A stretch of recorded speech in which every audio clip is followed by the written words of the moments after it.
Hey guys, welcome. Thank you. The sun dimmed just a little bit. It was too bright. Imagine that, too bright. I saw reviewed a video. It was so dark. I was like, I'm learning. And I mean, it was so dark. I was like, did you have any light on in the car? Why was that video so dark? But how are you? What'd you eat today? Oh, mama. I wish I could hear your responses. I want to say, yeah, ain't nobody watching the videos. You can get no. Yeah, I think this process is almost therapeutic for me, guys. I know. I'm talking to a camera. It's almost like I'm journaling, but I'm not writing. Um, I'm writing, but I don't know. Doing something that I love is already therapeutic for me, right? It's good for me, good stories, but just getting it out, I don't know how to explain it. So just be encouraged wherever you are, and you got to step over and see what it's about when you start doing something you're passionate about and even boldly expecting to try to make a profit some kind of way from it. I am so far ahead of my recordings. I've it's still May. We're still in May. So I have all of the four videos from for the month of June. I even had extra videos left over that I had to squeeze in. I had extra recordings for Speak Freely. I did 3 extra recordings, which was a lesson for me because I want to make sure I'm not wasting unnecessary energy into places that I don't need to waste them into, which is, just a learning process for me. So June is done. I already have the recordings in the month of May for the month of July as well. I think I have maybe for the read freelies, I'm done. I'm done with all of the read freelies for the month of July, and then I have 2 more speak freelies that I'll just need to record. So now I am in August. I'm still in May, but I'm in August with the content upload. So I was like, oh, I don't want them to think they're getting old content, but it's just about me sharing the journey with you and trying to be as transparent and authentic as possible and being engaged in the content that I'm giving, even though I'm not able to do it. And again, this is me knowing myself, my anxiety. It's okay for me to get this stuff out. Do it now because you don't know what things are going to be, if you're even going to be living, right? How we like to say, just do it now and worry about, you know, putting it into its form, its structure, and that all that good stuff when that time comes. So yeah, it's throwing me off. It's a feel good thing too. So let's go ahead and just want to give you some tips that I'm learning. The first thing I asked is, how can I save time with this?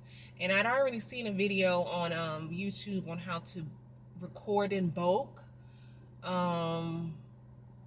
which is a lot for me because it takes a minute for me to process what I'm reading and don't want to be rushed. But I said, you could maybe do 2 read freelies in one session, in one sitting. Go ahead and knock out 10 verses in one session and just get in the practice of doing more than one, because I was doing them one day and then doing another one another day. And so I'm just learning. And how can I free up some time? It takes so much effort for me to find pictures to insert imagery for these videos. So I think what I'm going to start doing is if I'm doing a read freely, I'm only going to insert necessary imagery here. If I say something during the read freelies, we're like, oh, okay, I'll insert it, then I'll do it. But ideally, I just want to have to do these upload or inserts with pictures on my speak freelies, right? Save all your energy from having to try to find 10, 20 plus pictures for your speak freely and your read freely. That's a lot.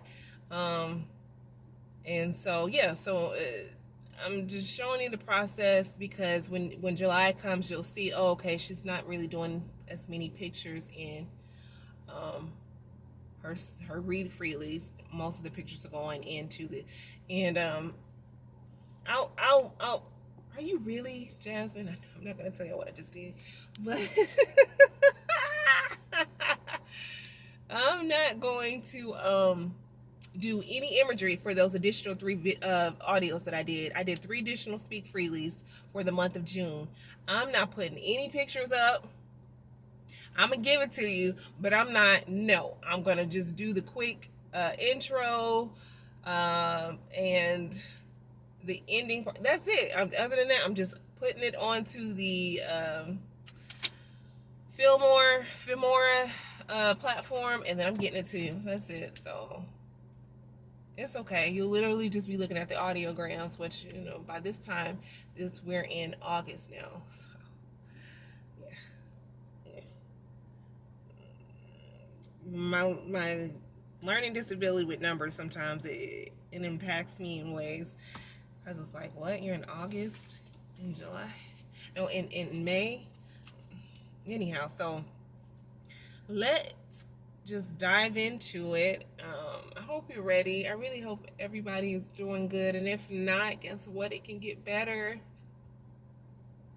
I have to do something because I can't wait to start giving the services where I can talk to you guys, because this just talking is good. I'm getting my thoughts out, but I like interaction too, and I can't really get it the way I'm doing this channel. So those services, I will be up and running in business just for 12 hours out of the week to try to have some one-on-one time, some conversation with you guys. So we are I'm going to go through 11 through 15 and also closing it on 16 through 20. I'm just going to, when I stop 11 through 15, I'm going to stop it and then do another one. Too wordy. All the words. Don't need all the words.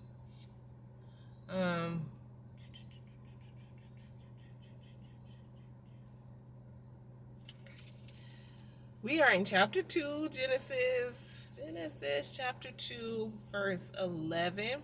The name of the first is Pishon. I don't know, guys. Pishon. It is the one which skirts the whole land of Havilah, where there is gold. And the gold of that land is good. Bdellium and the onyx stone are there. Bdellium. The name of the second river is Gilead. How's Gilead spelled? Gihon. River is Gihon. It is the one which goes around the whole land of Cush. The name of the third river is Hiddekel. Hiddekel. Do not get discouraged. I need y'all to push through. If you don't know how to pronunciate these things, it's okay. It's the one which goes toward the east of Assyria. Okay, so these are actual. I think these are actual. I'm not going to use Google. The fourth river is in the Euphrates. Okay. Oh, sure. So I have one more. Then the Lord Then the Lord God took the man and put him in the Garden of Eden to tend and keep it. All right, so we're getting some insight into geographics, even demographics as well. I think these are actual places. I don't think they just farted these out. I think these are actual places. I would love to see them on the map. I'm just challenging myself not to go outside of the Bible. Y'all might be like, I'm researching. That's cool. That's cool. Let me know. Let me know how that works. But I just want to use this source. Description into geographics of it. I love it. So we now have 4 rivers, right? The first river is the Pishon River, and that's in the Havilah.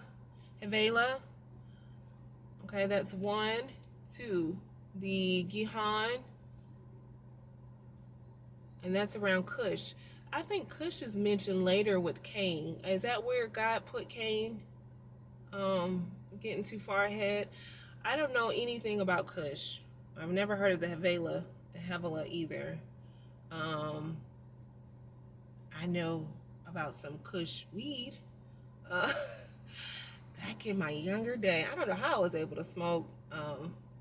My heavy smoking is like hitting more than 3 times. Pulling on it more than 3. That's a lot.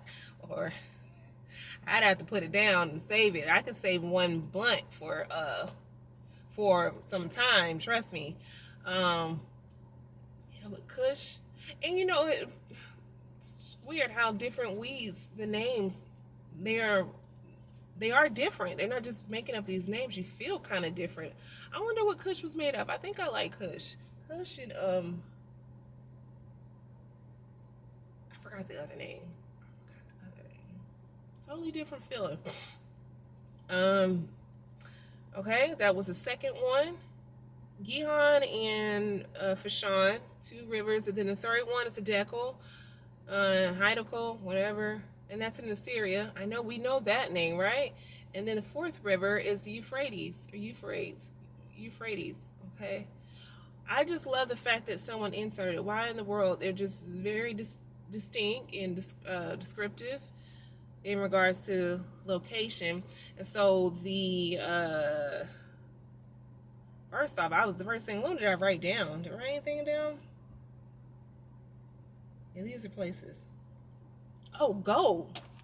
It makes me want to do some investment in gold. I've always wanted to know how the gold investment works, but just the fact that it's in the Bible, I don't know if any additional mentionings of gold. But then in 12 it said, in the gold of that land is good. So is all gold good? Or does it have anything to do with the geographics? Where are you getting the gold from? I don't know where gold comes from. Okay. These stones, I'm curious what these stones look like. Onyx and bdellium stones. Of course, how did the author know, right? The author of Genesis, not the author of the Bible. It's 2 separate,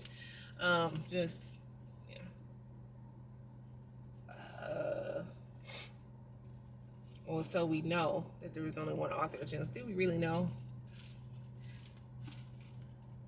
Okay.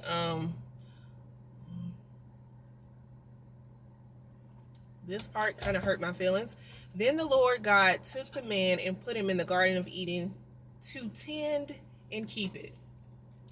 Now, I think on that last recording, my concern is the need to create. I'm still unsure about it. It's okay. But he'd already created man in chapter 1. Then he created he created man and woman in chapter 1. They were 2, told them to be fruitful and multiply. And then we have in chapter 2, 1 man was created, and he was given a different type of mission to tend to it, take care, and to, what did it say? Tend and to keep it. Take care and maintain, to work. What I created, I need you to work. Could God have not done it himself? Limitations. Do we know the limitations? Let me make sure my glasses are straight, because some of these videos I was looking like, girl, fix your glasses. And I never fixed it. Like, are you looking in the camera? You can't see. My glasses like... Make sure they're on. I'm sorry. I see the glare. Too much lighting. Balance, huh? You don't need too much light, just enough light. Hey, so yeah, that's what he wanted him to do. Was told this land, and I don't know how I feel about that. I mean, I feel kind of bad for the guy. Hmm? I do feel kind of bad for labor. Okay, and so his name has not been mentioned yet, and we're gonna go into that. Sadly, this is all I got. This is all I got from 1 through 15 locations about the gold. Ah, yes. Then what were the other two humans doing? Okay, their command was to have dominion and multiply. That's what they were supposed to be doing. And yeah.